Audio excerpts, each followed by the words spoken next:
সব সরকারি কর্মকর্তা কর্মচারী মহার্ঘ ভাতা পাবেন, একই সাথে পেনশনভোগীরাও পাবেন এই সুবিধা। এর ফলে কর্মকর্তা কর্মচারীরা মূল বেতনের সঙ্গে আরও কিছু আর্থিক সুবিধা পাবেন। সচিবালয়ে সংবাদ ব্রিফিংয়ে এই তথ্য জানান জনপ্রশাসন মন্ত্রণালয়ের জ্যেষ্ঠ সচিব মোহাম্মদ মোখলেসুর রহমান। আরও বলেন, এই লক্ষ্যে একটি কমিটি গঠন করা হয়েছে। কিভাবে সব শ্রেণী এবং গ্রেডের কর্মকর্তারা এমনকি পেনশনভোগীরাও এর সুফল পাবে তা নিয়ে কাজ করছে এই কমিটি।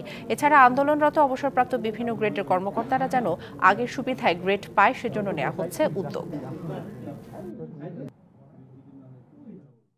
পে কমিশন একটা করা দীর্ঘ সময়ের ব্যাপার।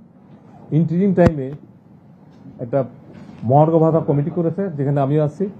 আমরা সামনের সপ্তাহে প্রথম মিটিং করব এবং ওখানে একটা স্ট্র্যাটেজি কৌশল অথবা কিভাবে আপার লিমিট লোয়ার লিমিট ঠিক করে অফিসার স্টাফ স্ল্যাব ঠিক করে ইনক্লুডিং পেনশনার, এবার যাতে পে স্কেল এই মহার্ঘ ভাতার সুবিধা পেনশনাররাও পায় সে ব্যাপারে সরকার একমত।